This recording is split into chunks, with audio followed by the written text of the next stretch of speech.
가톨릭 문화 산책성 음악 세 번째 그레고리오 성가와 기보법의 발견. 기보법의 출현 음악 분화 발전은 프레스토, 매우 빠르게. 전래 음악은 그레고리오 성가가 확립되면서 눈부시게 발전했다. 모든 전래 기도문이 노래로 불렸다. 우선 두 가지 노래가 생겼다.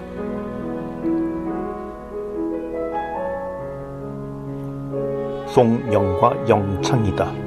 송영곡이란 시편을 일정한 낭송률에 따라 읊는 간단한 형태이고, 영창곡은 시편에 선율을 붙여서 노래하는 형태다. 전래에서 사제가 바치는 기도문은 대부분 송영으로 부렸고 별 변화가 없다. 반면에 신자들이나 성가대가 바치던 기도문은 영창으로 불렸고 자연히 풍부한 선율이 발달했다. 초기 영창 형태의 곡의 가사는 주로 시편이다. 이는 다시 시편을 주고받는 형태에 따라 세 가지로 나뉜다. 교창과 답창, 연송이다. 교창은 신자들이 두 무리로 나뉘어 시편을 한 절 한 절 교대로 송영하던 방식이다. 한국 교회에서 신자들이 연도를 바칠 때 시편을 부르는 지금의 형태가 바로 이 방식을 따른 것이다. 이렇게 하면 힘이 덜 든다는 장점이 있고 분위기가 소란한 시간에 유효적절하다. 그래서 전래 중에 행렬성가로 많이 사용됐으니 특히 미사의 3대 행렬성가인 입당성가와 봉헌성가, 영송체 성가는 교창 형태로 노래했다. 시간이 흐르면서 교창에도 변화가 생겼다. 시편을 외우는 신자들이 줄어들음에 따라 시편 각절을 교대로 노래하는 대신 그 시편의 상징적인 절 하나를 후렴으로 정하고, 선창을 맡은 성가대는 시편을 송영하고 중간중간에 신자들은 같은 후렴을 반복하여 영창으로 불렀다. 이렇게 되면서 답창과 큰 차이가 없게 됐다. 답창은 두 가지 뜻을 지닌다. 형태적으로는 시편을 선창자와 신자들이 교대로 주고받는 형태다. 선창자는 시편을 한 절 한 절 끊어가며 영창으로 부르고, 신자들은 그 끊어지는 곳마다 한 후렴구를 영창으로 응답하는 방식이다.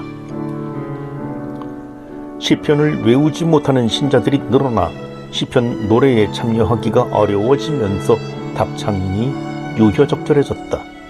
차분하게 앉아 부르는 묵상성가로 많이 사용됐다. 두 번째로는 하느님의 말씀을 봉독한 뒤 신자들이 화답하는 기능을 갖고 있다. 그래서 주로 독서 뒤 부르는 노래들이 답창 형태를 갖고 있고, 현재 화답송이나 복음 환호성, 알렐루야와 복음전 노래가 답창 형태이다. 연송은 연달아 부르는 노래이다. 시편이 후렴구로 인해 중단되지 않고 계속 불려지는 방식이다. 주로 알렐루야를 부를 수 없는 사순시기 미사에서 복음전 노래가 연송으로 불렸는데, 제2차 바티칸 공의회 전례 개혁에 따라 자국어 미사에서는 사라졌다. 하지만 라틴어 그레고리오 성가 미사에서는 그대로 사용된다. 전래 음악들이 이처럼 발달하면서 심각한 문제가 빚어졌다. 노래를 기록해둘 방법이 없다는 것이었다. 당시만 해도 모든 노래를 다 외워 부르고 전수해야 했다. 그러자니 선율과 선율이 뒤바뀌고 뒤섞였다. 그래서 차차 선율을 기억하는 방법이 고안됐는데, 이 초기 기보법을 기호학이라고 부른다. 오늘날 이 기호학을 연구하는 학문을 고문서학이라고 한다.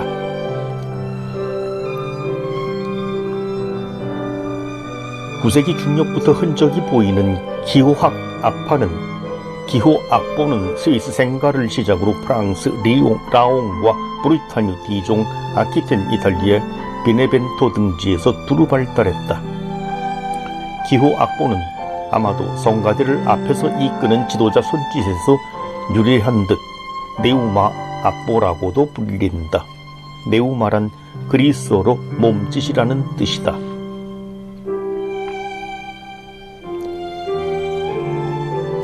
이 악보는 몇 개 단음 기호와 2개의 두음 연결 기호, 여러 개의 세음 연음 기호, 그리고 이들의 조합 기호로 구성되어 있다. 물론 지방에 따라 조금씩 모양을 달리했다. 기호 악보는 선율 모양을 전하기는 하지만 음 높이나 음정 차이, 음 길이를 정확히 전달하지는 못했다. 그래서 네우마 악보의 약점을 보완한 근대 악보의 초기 형태가 고안됐다. 귀도 다래초의 기보법이 그것이다. 지금의 5선보와 달리 4선 위의 음 높이와 비록 단순하긴 하지만 음 길이를 표시한 귀도 기보법은 당시 단순한 선율을 기록하기에 부족함이 없었다. 이 기보법은 후대의 5선보로 개량돼 복잡한 악상을 표현할 수 있게 했다. 문학에서 문자의 역할처럼 귀도 기보법은 음악이 분화하고 발달하는 초석이 됐다. 이제 단선율로 이루어진 평성가 혹은 그레고리오 성가 시대에서 드디어 여러 선율이 어울리고 여러 음이 어울려 소리를 내는 다성음악 시대가 열렸다.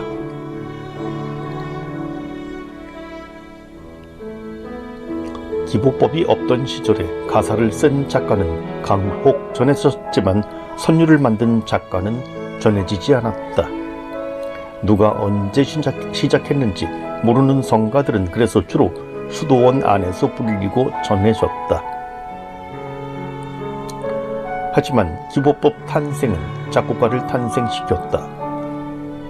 이어지는 시대에선 성녀 힐데가르트, 레오냉, 베로탱 같은 작곡가들이 출연했다.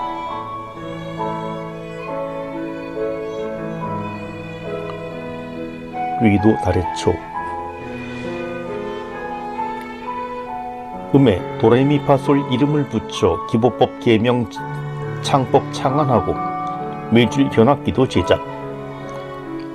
귀도 다래초라는 이름은 이탈리아로 아래초의 귀도라는 뜻이다. 특별히 유명한 가문 출신이 아닌 경우에 출생지나 주된 활동 지방의 지명을 이름에 붙여 쓰곤 하던 관습이 담겨 있다.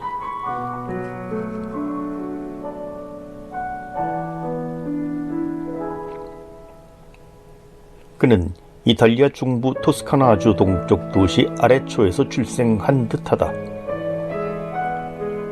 폼포사 베네딕토 수도원에 입회, 수도자로 산 그는 아레초의 주교 테오달도 보호 아래 활동했다. 기보법을 창안한 뒤 테오달도 주교 추천으로 교황 요한 17세를 아련하고 자신의 기보법을 설명했다. 잠시 기보법에 대한 교육을 받은 교황은 친히 자신이 모르던 성가를 악보에 따라 부를 수 있다는 사실을 확인한 뒤 교황의 권유로 그의 기보법을 널리 전하게 했다는 일화가 전해진다. 이로써 같은 성가를 여기저기서 서로 조금씩 달리 부르던 혼돈 시대는 일단 안정된다. 그의 가장 큰 업적은 음에다 이름을 붙인 것이다. 당시 이탈리아인들은 요한 세레자를 무척 좋아했는데 요한 세레자 축일에 부르는 찬미가는 각 구절이 한 음씩 높게 되어 있었다. 여기서 각 구절의 첫 음절을 따면 우, 레, 미, 파, 솔, 라가 된다. 나중에 우는 주님 도미누스라는 단어의 첫 음절인 도로 바뀌어 지금까지 쓰여지고 있다. 프랑스에서는 아직도 우를 쓴다. 귀도는 또한 계명 창법을 창안했는데 이 창법은 오늘날에도 음악 교육에 쓰인다. 선율을 노래할 때는 반음의 위치가 매우 중요해 이에 따라 장조 혹은 단조가 결정된다. 당시엔 조성이 없었고 선법이 유행했지만 선법의 결정적인 요소도 역시 반음의 위치이다. 그는 미, 파, 솔 흐름 중에 미와 파 사이가 반음이라는 점을 감안 반음이 있는 부분은 미, 파, 솔로 계명을 바꿔 부르게 했다. 이로써 어려운 선율도 시창할 수 있게 됐다. 귀도는 일현금도 제작했다. 일현금이란 외줄 현악기로 현 아래 줄 받침을 움직여 음정을 조절하도록 한 기원전 6세기 그리스의 악기였다. 귀도는 이 악기를 본따 악리를 본따 악기를 만들어냈는데 이는 연주용이라기보다는 정확한 음정을 연습시키기 위한 악기였다. 그 악기 지판에는 두 옥타브의 이름이 쓰여 있었다고 한다. 여기서 C는 H로, 반음 내린 C는 B로 표시했고 지금도 독일에서 그대로 쓴다.